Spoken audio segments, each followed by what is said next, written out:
Bonjour Jacques Attali, ancien conseiller d'État de François Mitterrand, professeur, fondateur de 5 institutions internationales, auteur de 80 ouvrages traduits dans 22 langues, vendus à plus de 7 millions d'exemplaires à travers le monde. Merci d'avoir accepté l'invitation de RCJ. Vous avez publié il y a quelques mois aux éditions Fayard « L'année des dupes ». Alger 1943. C'est un véritable livre d'histoire qui raconte un épisode peu connu car passablement passé sous silence, celle de cette année 1943 en Algérie. Les Américains ont débarqué, mais les pétainistes sont toujours au pouvoir à Alger. Rien ne change, en particulier pour les Juifs. Ce sont eux avant tout les dupes dont vous parlez.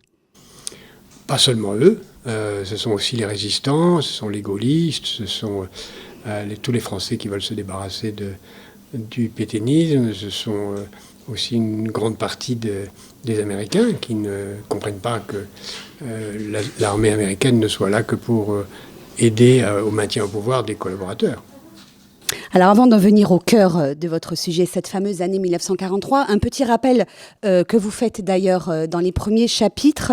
Il faut rappeler cette histoire très particulière des Juifs d'Algérie. Contrairement à ce qu'on peut penser souvent, ils sont arrivés dans le pays bien avant l'expulsion des Juifs d'Espagne en 1492 et ils ne sont pas tous d'origine séfarade. Non, pas du tout. Ils sont là.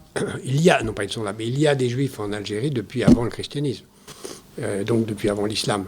C'est la première religion monothéiste présente sur ces terres. Au moins après la destruction du deuxième temple, mais sans doute avant. Et on les trouve sur toute la côte et jusqu'en Espagne. Ça s'est documenté. Et puis on les trouve clairement avec des traces physiques au IIIe siècle. Ils sont là. Et puis évidemment, quand il y a des vagues d'expulsion venant d'Europe, ils viennent là. Ce sont donc des séfarades, en particulier ceux qui vont venir à partir de 1250, 1300, avec les grandes vagues antisémites en Espagne, et évidemment après 1492 et l'expulsion d'Espagne, puis du Portugal, le départ du Portugal aussi. Donc on a cette présence qui est aussi mêlée de batailles, puisque les chrétiens, les rois chrétiens, dont Charles Quint, essayent de prendre le pouvoir. En Algérie, n'y arrivent pas. Les ports sont très importants, même si les ports algériens collaborent avec les ports de l'autre côté de la Méditerranée, et les Juifs sont des intermédiaires, puisqu'il y a des Juifs séfarades à Alger et des Juifs ashkénazes ou séfarades à Livourne. Certains venaient d'Espagne, qui ont émigré non pas en Algérie, mais dans l'actuelle Italie. Et donc il y a une sorte de réseau de collaboration entre les Juifs de toutes les parties de la diaspora qui collaborent en particulier pour organiser l'exportation des produits algériens vers la France et vers le reste de l'Europe. Ce qui fait cette spécificité des Juifs d'Algérie, c'est que dès la Révolution française, ils développent une attirance, un attrait, un attachement très fort pour la France. Comment vous l'expliquez et pourquoi eux et pas leurs coreligionnaires de Tunisie ou du Maroc ? Non, c'est un peu partout pareil. Il y a une attirance de tout le judaïsme mondial pour ce qui se passe en France, où les Juifs obtiennent la pleine citoyenneté, qu'ils ont d'ailleurs obtenue aussi dans une partie de l'Allemagne. C'est en Allemagne que ça commence. Étonnamment, c'est l'Allemagne qui libère les Juifs avant d'être la terre de leurs martyrs. Et il y a une attirance pour cette période des Lumières, Aufklärung, qui est en allemand et en français. Et qui fait des Juifs des gens comme les autres, et très bien ressenti. Pourquoi la France en particulier ? C'est que des Juifs, quelques Juifs, parmi les rares riches Juifs d'Afrique du Nord, parce qu'ils sont très peu riches, la plupart sont très pauvres, ont accès à ce qui se passe en France, puisqu'ils sont chargés du commerce extérieur vers la France. Donc eux sont particulièrement au courant, ils le savent, et rêveraient d'avoir ce statut. Aussi, ça ne veut pas dire qu'ils souhaitent la venue de la France. Il n'y a pas d'appel de la France par les Juifs d'Algérie. Mais quand Napoléon Ier, puis Louis-Philippe, puis Charles X, et ensuite Louis-Philippe décident de prendre l'Algérie, les Juifs sont ravis. C'est d'ailleurs une situation très curieuse, parce qu'on n'a pas beaucoup étudié pourquoi la France décide de faire de cette nouvelle conquête coloniale un département français. Après tout, elle ne le fait pas du reste de ses colonies après. Elle l'a fait de 3 ou 4 villages sénégalais et seulement de l'Algérie. Elle en fait des départements français. Et c'est là que le piège se referme pour la France parce qu'à partir du moment où c'est un département français, il faudrait que tous ceux qui y habitent soient des Français pleins et entiers, ce qu'ils ne sont pas. Alors cette Algérie française, dans laquelle les Juifs commencent à s'émanciper au XIXe siècle, elle est dès le départ très antisémite. Vous parlez d'antijudaïsme. De quelle nature est-il ? Je crois que c'est un antisémitisme qui n'est pas tant religieux qu'économique, même politique. Mais d'abord, elle est anti-tout. Elle est contre les musulmans. Il y a des massacres effrayants de musulmans. Il n'y a pas de massacre de juifs par les colonisateurs, mais il y a des massacres de musulmans effrayants. C'est une colonisation épouvantable. Et à l'égard des juifs, il y a une très grande méfiance, justement à cause de l'islam. Parce que les Français, les colons qui arrivent, se disent les juifs veulent être des Français comme les autres. Après tout, ils ne sont pas nombreux, ils sont 30 000, c'est pas tragique, même si on ne les aime pas du tout. Mais si on admet les juifs, on va être obligé d'admettre les musulmans. Et ça, n'est pas question. Donc, ils ne veulent pas des juifs parce qu'ils ne veulent pas des juifs et surtout, peut-être surtout parce qu'ils ne veulent pas des musulmans. À cela s'ajoute le fait que, par les hasards de l'histoire, s'accumule en Algérie toute une série de populations qui sont plus antisémites que la métropole. L'Algérie française va être plus antisémite encore que la métropole. Il y a des gens qui viennent d'Espagne, très antisémites, d'Italie, très antisémites, de Malte, très antisémites, etc., etc. Et donc, on va avoir une population soi-disant française, mais en fait européenne, très antisémite, et qui nourrit cet antisémitisme d'une peur de ce que l'acceptation des juifs entraîne l'acceptation des musulmans. On va avoir des députés antisémites, on va avoir le pire de la bataille pour Dreyfus, qui s'est bien fini, comme chacun sait, va être en Algérie. On va avoir des maires qui font campagne sur le thème de l'anti-judaïsme. Et ce qui fait que quand arrive 1940, c'est très naturellement que l'Algérie est à la pointe du combat antisémite. Et que les lois de Vichy vont s'appliquer en Algérie avant même de s'appliquer à Vichy. Alors avant de parler de la guerre, la Seconde Guerre mondiale, un petit rappel sur le décret Crémieux que vous décrivez longuement dans votre livre. Il octroie en 1870 la nationalité française aux Israélites indigènes des départements de l'Algérie. Juste un mot sur Jacques Attali, sur cette population juive d'Algérie à la veille de la Deuxième Guerre mondiale. Comment se compose-t-elle sociologiquement ? Vous l'avez dit, économiquement, contrairement à ce qu'on pourrait également penser, il y a très peu de juifs riches. C'est un petit peuple. Ils sont très peu nombreux, et quelques milliers. Le décret Crémieux n'est qu'un des décrets de Crémieux, puisque Crémieux est ministre de la Justice en 1870. Il a la responsabilité pendant la bataille qui conduit à la fin de la défaite française en 1871, de régler le sort de l'Algérie pour éviter que l'Algérie parte en révolution et que ça oblige à mobiliser une partie de l'armée dont on a besoin au front. Et donc il fait passer une trombe de décrets qui renforce la puissance française en Algérie. Et un des décrets, c'est le décret qui donne la naturalisation française aux Juifs, qui allait d'ailleurs être donné par Napoléon. Si Napoléon était resté au pouvoir, Napoléon III avait l'intention de faire pareil, parce que c'était 30 000 personnes qui étaient très poussées pour l'être par les autres Juifs du reste de la France, et puis par les Juifs ashkénazes qui étaient venus en Algérie, puisqu'il y en avait un certain nombre. Donc c'était tout à fait naturel. Naturellement, il y avait toute la grande peur de savoir si ça allait s'appliquer aux musulmans ou pas. Et c'est pourquoi ce décret qui est passé en douce, dès qu'il est passé, dès le lendemain de la défaite de 1871, va commencer une bataille qui va durer jusqu'en 1940 pour annuler le décret Crémieux, abroger le décret Crémieux. Ils ne vont pas réussir à l'abroger, mais ils vont tout faire pour le faire. Et donc, quand on arrive vers 1940, eh bien, il y a un petit nombre de juifs riches, un petit nombre de juifs médecins, avocats, un très petit nombre de juifs industriels, propriétaires terriens, très peu, et un petit nombre de juifs qui sont dans l'appareil d'État, fonctionnaires ou très très peu. Le reste sont fripiers, commerçants en troc, petits artisans de toute nature. C'est la misère, vraiment, la misère. Jacques Attali, à partir de 1940, vous dites que l'Algérie va devenir le laboratoire de la collaboration. Le terrain est prêt, on l'a compris, pour accueillir cet antisémitisme d'État dans le cadre de la Révolution nationale. Ce département français devient pétainiste sans allemand, écrivez-vous. C'est un antisémitisme purement français, qui ne s'inspire pas du tout de l'antisémitisme nazi. Non, pas du tout. C'est un antisémitisme français qui, comme les lois de Vichy vont s'appliquer indépendamment de la demande allemande, en Algérie encore plus, et on voit que toutes les lois de Vichy s'appliquent en Algérie très vite, en avance. Avec beaucoup de zèle.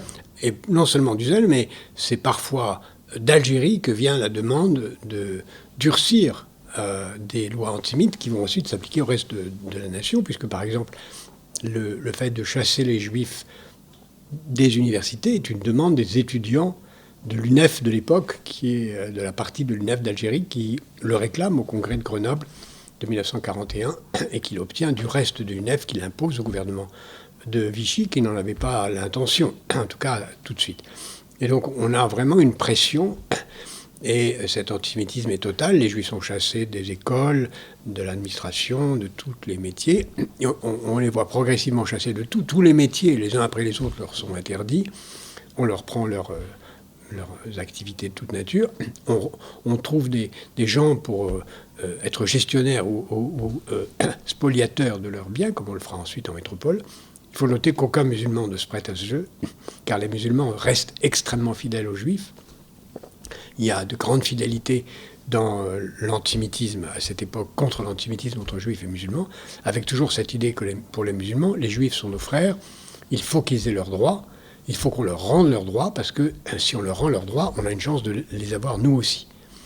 Et la demande des musulmans ne va changer que quand ils auront compris vers 1944-45, après donc le débarquement et tout ce qui va suivre, que quelle que soit la France, ils n'ont aucun droit, ils n'ont aucune chance d'être citoyens pleins et entiers, et à ce moment-là, il ne leur reste qu'une solution, c'est de demander leur indépendance.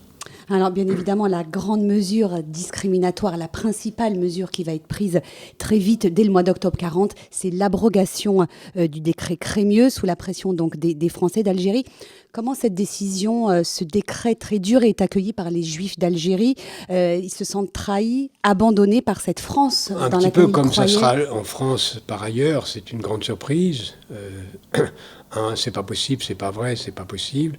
On fait le gros dos, on attend, on se demande ce qui va arriver, on essaye de gérer ça au mieux. On se retrouve dans la situation d'avant 1870, donc on a connu ça.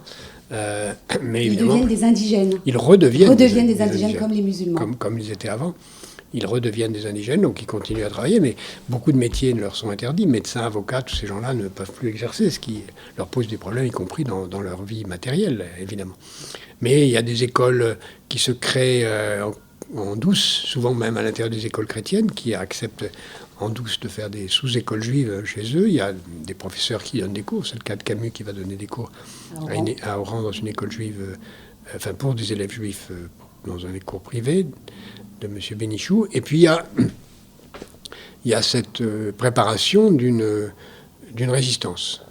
Il y a très très peu de résistance parmi les Français de métropole, très peu, il n'y a pas de réseau de résistance.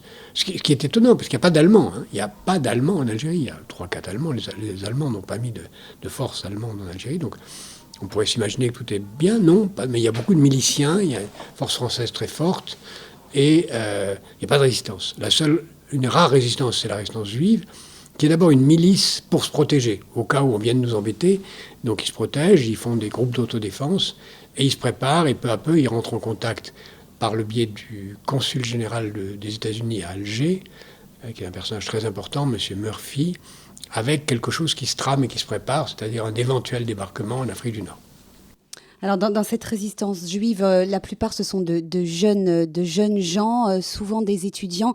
Il y a une famille dont vous parlez beaucoup, la famille Aboulker. Est-ce que vous pouvez nous en dire un mot? Une famille qui va jouer un rôle très important, même s'ils ne sont pas seuls.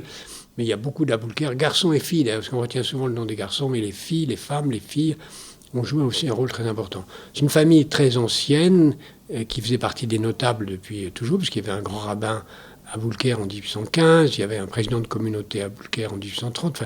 Il y avait Aboulker depuis longtemps à la tête de la communauté juive, et ils sont depuis 1880 médecins. Font la guerre de 14, c'est des notables maires d'Alger ou adjoints au maire d'Alger, pas maire d'Alger, adjoints au maire d'Alger, ils sont très intégrés dans les limites de ce que permet l'antisémitisme de l'époque.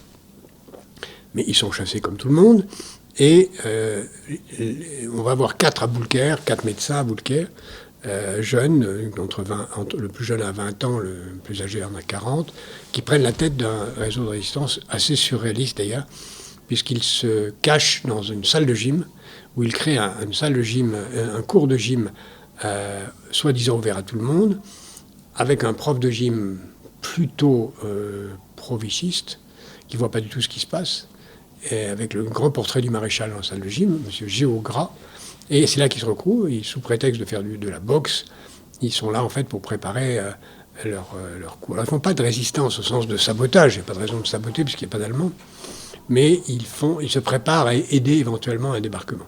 Alors il y a les Aboulker, mais il y a aussi d'autres gens, il y a d'autres juifs, ils sont 400 à peu près, mais il y a aussi quelques non-juifs qui vont jouer des rôles très très importants, les frères Lavigerie, d'Astier de la Vigerie, quelques religieux chrétiens, avec toutes sortes de mouvements. Il y a des gaullistes, il y a des anti-gaullistes, il y a des royalistes, il y a des pro-Pétain anti-allemands, il y a des pro-allemands anti-Pétain. Il y a toutes sortes de gens à ce moment-là, toutes sortes de doctrines qui s'expriment. Et puis parmi toutes les choses que vous nous révélez à travers ce livre, Jacques Attali, L'année des dupes, Alger 1943, il y a l'existence de véritables camps de concentration dans le sud de l'Algérie, dans les conditions de vie, écrivez-vous, n'ont rien à envier à celles de Buchenwald. C'est vraiment quelque chose qu'on ignore la plupart du temps. Ce qu'on ignore aussi, c'est que toujours en avance sur ce qui se passe en métropole, l'étoile jaune n'a pas été distribuée dans la zone libre. Elle sera distribuée quand la zone libre sera occupée. Elle n'est distribuée que dans la zone occupée. Or, en Algérie est décidée la distribution des étoiles juives en Algérie qui fait partie de la zone libre. Donc on fait produire par une firme dont j'ai donné le nom, la compagnie Alpterak, qui est là depuis le 19e siècle, on fait produire autant d'étoiles juives que de juifs, et on va les distribuer le jour même du débarquement américain. Et on a déjà construit des camps de prisonniers dans le désert où on retrouve pêle-mêle des prisonniers politiques espagnols, des communistes français, des juifs résistants, des juifs pas résistants. C'est pour ça que je dis c'est plus Buchenwald que Auschwitz, parce que c'est vraiment un camp de la mort, mais c'est pas un camp d'extermination. On y meurt de faim, de soif, de chaleur, de coups, mais on ne meurt pas de chambre à gaz. Au sommet de la vague, il y aura sans doute 15 000 personnes dans ces camps. On n'en sait pas grand-chose parce qu'on n'a pas de nom, on n'a pas de répertoire précis. Ça a été très très mal suivi et naturellement, fin 42, début 43, les gestionnaires de ces camps sont empêchés de brûler toutes les archives. C'est pour ça qu'on a si peu d'informations et qu'on en parle si peu, alors qu'on connaît, et de nombreux historiens ont travaillé dessus, l'existence des camps de Vichy en zone sud, qui ont joué un rôle très important dans le regroupement puis la déportation des Juifs. Ce qui va sauver les Juifs d'Algérie finalement de la solution finale, c'est donc ce débarquement des forces alliées des Américains en Afrique du Nord. Et contrairement à ce qu'on aurait pu attendre, les pétainistes restent au pouvoir avec le soutien des Américains. Ça paraît un peu incroyable aujourd'hui avec le recul, et pourtant c'est vrai. Oui, quand j'en donne le détail, on comprend mieux pourquoi ça a eu lieu. C'est-à-dire que les Américains ont une obsession, c'est de gagner la guerre. Ils n'ont absolument rien à faire de la France, rien à faire de l'Algérie, encore moins à faire des Juifs. En plus, les dirigeants américains ne sont pas spécialement philosémites, ce n'est pas leur préoccupation.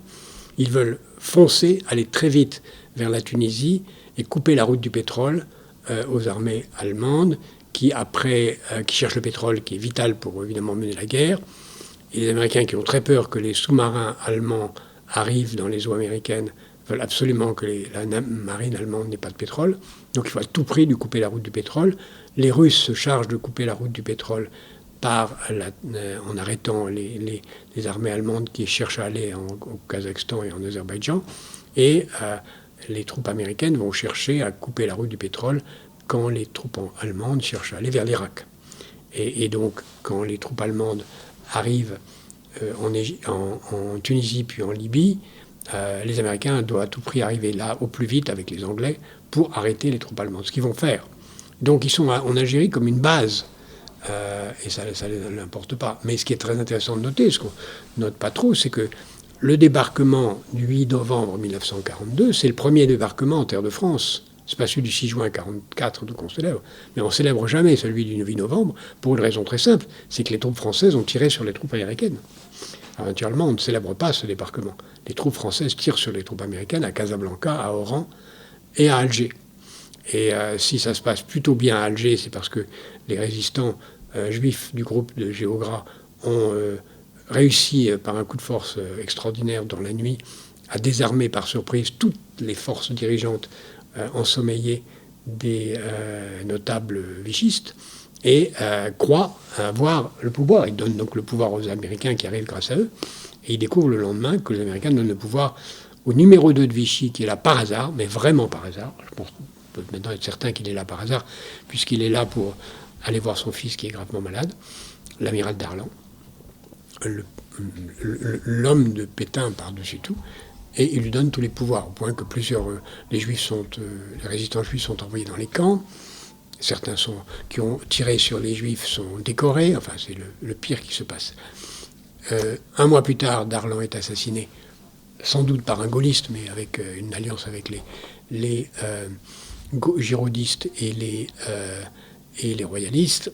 Et le pouvoir n'est pas donné à De Gaulle, mais il est donné au général Giraud, qui lui-même est pro-Pétain, anti-allemand, antisémite. Il y a les trois caractéristiques. Et donc, pour les Juifs, ça ne change rien. Il n'est pas question de rétablir le décret Crémieux, il ne veut pas. Il redit à plusieurs reprises que l'abrogation du décret Crémieux est confirmée, que les Juifs sont comme les musulmans. Il va même dire à un moment, le 30 mars 1943, dans un discours écrit ou coécrit avec Jean Monnet, à la radio algérienne, on abroge le décret Crémieux, grande surprise des Juifs, mais on le rétablit, cette abrogation, parce que c'est nous qui réabrogons le décret Crémieux, donc il est de nouveau abrogé, parce qu'il faut que les Juifs soient comme les musulmans, et on verra leur situation finale après la fin de la guerre. Les Juifs sont très furieux, ça va durer ici comme ça pendant des mois, jusqu'à ce que De Gaulle réussisse, au mois de juillet, août, septembre, à éliminer Giraud, mais De Gaulle, pas plus que Giraud. Alors justement, pour quelle raison ? Pour la même raison que De Gaulle a eu tout au long de sa vie. De Gaulle ne veut pas entendre parler de musulmans en France. Et donc, il ne veut pas donner la nationalité française à des musulmans. Donc, il ne faut pas la donner à des juifs, parce que si on les donne à des juifs, ça va l'ouvrir aux musulmans. Donc, il n'en veut pas. Il dit explicitement, on verra à la fin de la guerre.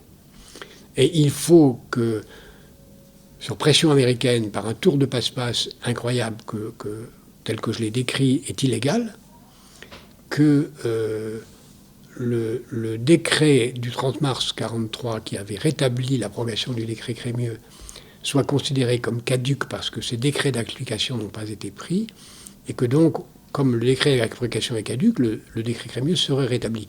Mais c'est dit par un communiqué de presse, pas par un texte de loi.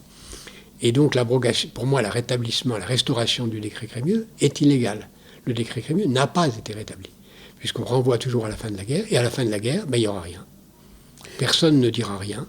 On continuera sur la pointe des pieds jusqu'à la fin de l'Algérie française, sans que pour autant, après 1945, personne ne dise que le décret Crémieux a été abrogé. On a oublié qu'on l'avait abrogé, on a oublié qu'on ne l'avait pas rétabli d'une façon légale, mais on fait comme si. Je voudrais revenir à cette solidarité des musulmans d'Algérie à l'égard des Juifs qui ne s'est pas démentie également pendant ces années Vichy. Pourquoi cette solidarité entre ces deux communautés n'a pas survécu à la Seconde Guerre mondiale ? Au moment de la guerre d'indépendance, les Juifs d'Algérie se sont rangés du côté des partisans de l'Algérie française. Parce qu'ils étaient des Français avant tout. Mais ils se sont sentis français dès 1870, ils voulaient l'être. Quand ils ont eu la chance de le devenir, ils en étaient contents. Quand ils ont perdu, ils voulaient le redevenir. Quand ils ont revenu, ils ne voulaient pas le cesser de l'être. Et ils voulaient que les musulmans deviennent français. À partir du moment où la France ne voulait pas des musulmans, pour eux, s'allier aux musulmans, c'eût été trahir la France. Qui les avait trahis, d'ailleurs. Ça aurait été compréhensible. D'ailleurs, il y a pas mal, un petit nombre, mais pas mal de musulmans, de juifs qui ont soutenu la révolution algérienne, qui ont fait ce choix-là. Mais les Juifs d'Algérie auraient pu aussi partir en Israël, ou choisir de rester dans la révolution algérienne, ou revenir en France. Les Juifs marocains et tunisiens, on le sait, sont beaucoup partis en Israël, assez peu en France. Beaucoup sont restés en Tunisie, au Maroc, en tout cas pendant un certain temps. En Algérie, ça a été à peu près unanime. On va en France. On est des Français comme les autres. Et cette idée d'être des Français comme les autres s'est installée dès 1946-47. Dans la communauté juive d'Algérie, à la différence des autres communautés. Nous sommes des Français comme les autres. Alors, certes, très peu ont choisi le camp d'Algérie française, au sens de l'OAS, etc. Très peu. La plupart étaient de gauche. et ont choisi de tout faire pour que ça se passe bien, mais et ont été favorables à l'indépendance. Mais en gros, c'était ce que pensaient des gens comme mon père. Il faut que l'Algérie soit indépendante, mais sans nous. Jacques Attali, ce livre, L'année des dupes, Alger 1943, a de grandes résonances sur ce que nous vivons aujourd'hui. Pour conclure cet entretien, vous écrivez que pour la France, cette histoire est essentielle à la formation de son identité. Qu'avez-vous voulu dire ? Parce que l'islam n'a toujours pas sa place en France. Et c'est dans cette histoire qu'on le voit. Le refus du décret Crémieux, c'est le refus de l'islam. Paradoxalement, c'est d'abord le refus de l'islam. C'est le refus du judaïsme, mais derrière, c'est le refus de l'islam. Et donc, l'identité française se construit, je ne dirais pas contre l'islam, mais sans l'islam. Et contre l'islam, quand l'islam s'installe. Et aujourd'hui, en France, ce sont les Français de métropole qui ont fait venir les musulmans. Ils ne sont pas venus comme des envahisseurs, ils sont venus parce qu'on avait besoin d'eux pour travailler. Leur intégration est particulièrement difficile parce qu'il y a toujours cette réticence à l'égard de l'islam et elle se retrouve dans l'identité française telle qu'elle se construit depuis les débuts de la présence française en Algérie. Et c'est là où on peut voir que cette histoire, et celle des Juifs en particulier, est révélateur de la difficulté d'être français ou de ne pas être français. Jacques Attali, merci infiniment d'avoir répondu aux questions de RCJ. Je rappelle le titre de ce livre, L'année des dupes, Alger 1943. C'est publié aux éditions Fayard. Merci infiniment. Merci.